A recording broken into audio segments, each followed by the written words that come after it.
चालुक्य साम्राज्य की शिल्पकला देखने के लिए आप केवल आईहोल और बादामी ही नहीं, अपितु मालाप्रभा नदी के तट पर ही स्थित एक और जगह जा सकते हैं, जिसका नाम है रक्तपुर। शायद आप इस जगह को पट्टड़कल के नाम से जानते होंगे। 7वीं से 8वीं शताब्दी के बीच बनाया गया यह मंदिर समूह उत्तर कर्नाटक में स्थित एक यूनेस्को वर्ल्ड हेरिटेज साइट है। हमारा ये निरंतर प्रयास रहता है भारत की ऐसी चुनिंदा ऑफबीट जगहों पर जाने का और वहाँ की सुंदरता और कहानियों को आपके समक्ष प्रस्तुत करने का। अगर आपको हमारा ये प्रयास पसंद आ रहा है तो हमारे चैनल को सब्सक्राइब जरूर करें।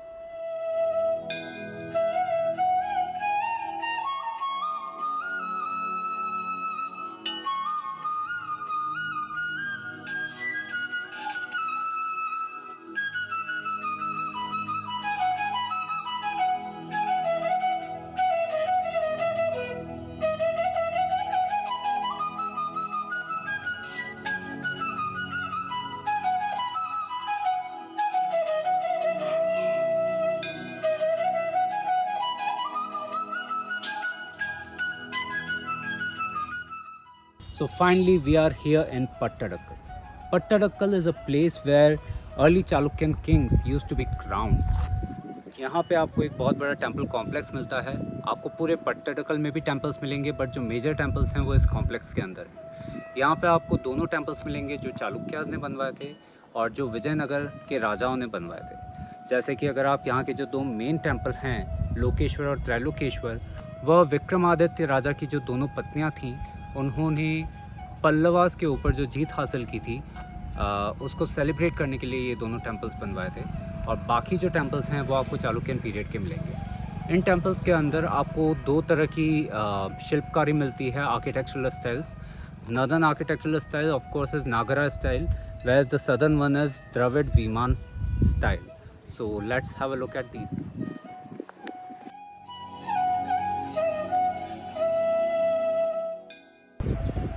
और इस वक्त हम हैं काशी विश्वेश्वर टेम्पल में। इस टेम्पल में ये भी शिव को समर्पित टेम्पल है। जैसा कि आप देख सकते हैं यहाँ पे नंदी है जो कि गर्भगृह को फेस करते हुए है। इस मंदिर का शिखर पूरी तरह से इंटैक्ट है, पूरी तरह से ठीक है, और उसमें ऊपर आपको अष्टभुजा नटराज की मूर्ति दिखाई देगी।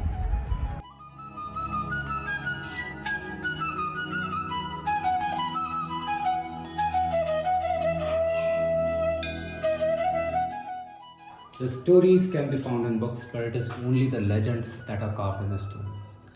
पट्टड़कल, ऐहोल और बाकी बहुत सारी जगहों पे जो हमारे मंदिर हैं, उनकी बहुत सारी शिलाओं पे आपको भिन्न भिन्न कथाएं मिलती हैं, और उन्हीं में से एक कथा हमें मिली है पट्टड़कल के एक बहुत ही छोटे से मंदिर के अंदर, जिसका नाम है काशी विश्वेश्वर मंदिर। यहाँ पे अगर आप देख सकते हैं तो कोई इसे देख के बोलेगा कि अरे स्तंभ के बीच में से तो भगवान नरसिंह निकले थे, पर ये जो स्तंभ है यह है साक्षात तेजो स्तंभ। तो ब्रह्मा और विष्णु जब उत्पन्न हुए थे तो उनको पता नहीं था कि हमारी उत्पत्ति कहाँ से हुई है। यह वर्णन आपको, ये कथा आपको शिव पुराण में मिलेगी।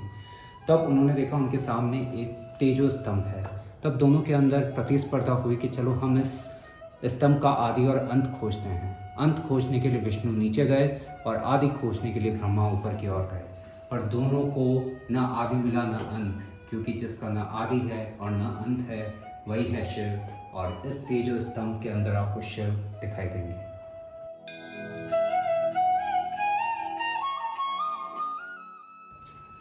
तो इसी कथा के अंदर हमको दो और कथाएं सुनने को मिलती है, जिसमें हमको पता पड़ता है कि क्यों ब्रह्मा के पूरे भारत में मंदिर नहीं है और क्यों केतकी पुष्प को भगवान शिव पर नहीं चढ़ाया जाता।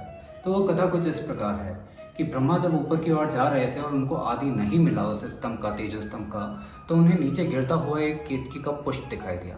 वह पुष्प साक्षात एक पुरुष स्वरूप में था। तो उन्होंने उस पुष्प को कहा कि हम जब विष्णु से मिलेंगे तो तुम कहना कि ब्रह्मा को आदि मिल चुका है। और विष्णु को भी जब अंत नहीं मिला तो वो वापस जहाँ से उन्होंने शुरू की थी खोज करना, वहीं पे आ गए। जब ब्रह्मा और विष्णु परस्पर मिले और उन्होंने एक दूसरे से पूछा कि क्या आपको आदि मिला या क्या आपको अंत मिला, तो ऐसा दोनों को नहीं मिला था। पर ब्रह्मा ने झूठ बोल दिया और केतकी पुष्प को अपना गवाह बना दिया कि हाँ, मैंने तेज का जो तेजो स्तंभ है उसका आदि ढूंढ लिया। तब तेजो स्तंभ के अंदर से हुंकार हुई और उसमें से साक्षात महादेव प्रकट हुए और उन्होंने विष्णु पर बहुत प्रसन्नता दिखलाई पर ब्रह्मा के ऊपर क्रोध किया कि मेरा न आदि है और न अंत है, पर फिर भी तूने झूठ बोला है, इसलिए आज से तुझे किसी भी मंदिर में नहीं पूजा जाएगा। और केत की पुष्प को भी उन्होंने शाप दिया कि अब से मेरी कोई भी पूजा में तुम मेरे ऊपर अर्पण नहीं किए जाओगे। तो यह कथा थी ब्रह्मा, विष्णु और आदि और अंत न होने वाले सदाशिव की।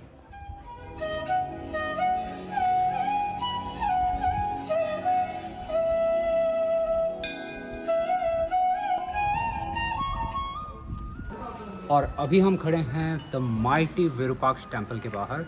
तो जो विरूपाक्ष टेम्पल है यहाँ का सबसे सुंदर मंदिर है, भव्य आकृतियाँ बनी गई है and it is suppose to be the epitome of pre Chalukyan empire, pre Chalukyan era, pre Chalukyan architecture. अगर आप यहाँ पे देखेंगे तो ये it is dedicated to, first of all it is dedicated to lord Shiva.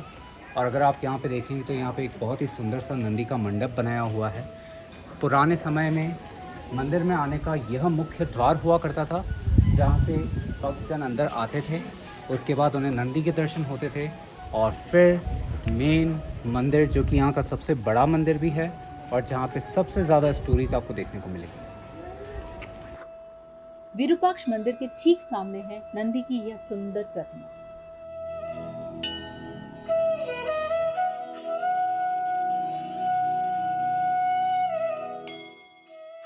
जैसा कि अपन ने रावण फाड़ी पे शंखनिधि और पद्मनिधि नाम के शिव के 2 गण देखे थे, वही गण आपको यहाँ दिखाई देंगे, बट यहाँ पे शंखनिधि का फॉर्म बहुत क्लियर है, उन्होंने शंख हाथ में पकड़ रखा है और वहीं पर पद्मनिधि के हाथ में आप कमल का पुष्प यानी पद्म को देख सकते हैं।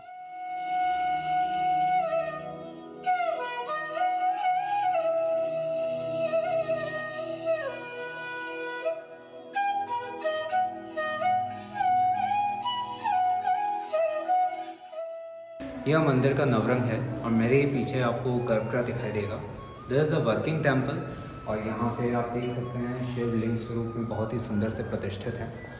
मंदिर के स्तंभों पे जितने भी आप स्तंभ देखेंगे ये सारा के सारे स्क्वायर शेप्ड हैं, सर्कुलर नहीं हैं और इनके ऊपर कहानियाँ मंडी हुई हैं पुराणों की, रामायण की, महाभारत की और साथ ही साथ पंचतंत्र की। बहुत ही आम देखने वाली कहानी आपको यहाँ दिख सकती है समुद्र मंथन करते हुए।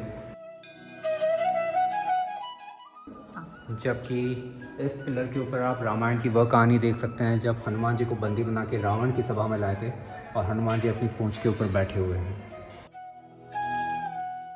शूर्पणखा की नाक कटते हुए देखा है कभी? ये देखिए, जब वो राम लक्ष्मण जी के पास गई थी और सीता को प्रताड़ित कर रही थी, लक्ष्मण ने उनकी नाक काट दी और फिर वो अपने भाई के पास जाके पूरा वृत्तांत बताती हैं कि ऐसा ऐसा हुआ है।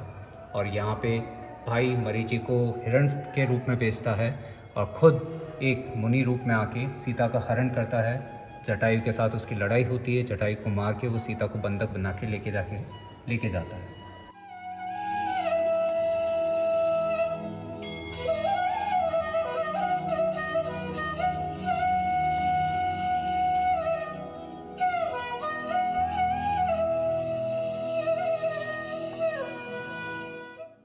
The outer wall of this temple has many carvings.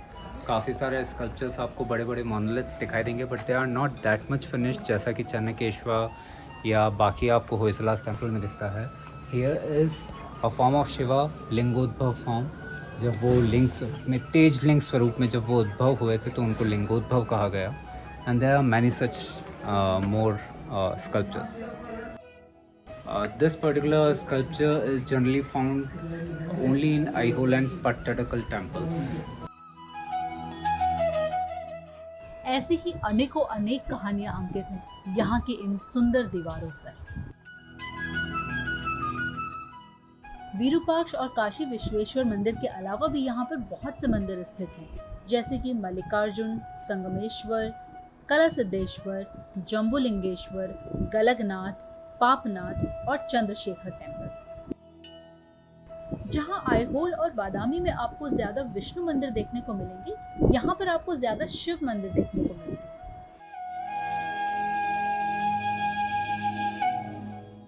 अपने नाम रक्तपुर को सार्थक करती हुई इस जगह की मिट्टी और पत्थर दोनों ही लाल हैं।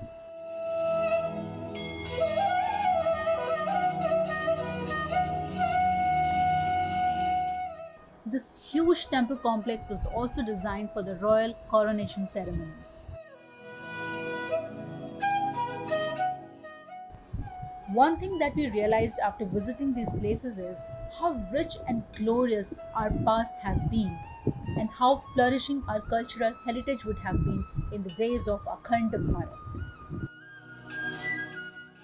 And with this, our trip to Aihole and Pattadakalu comes to an end.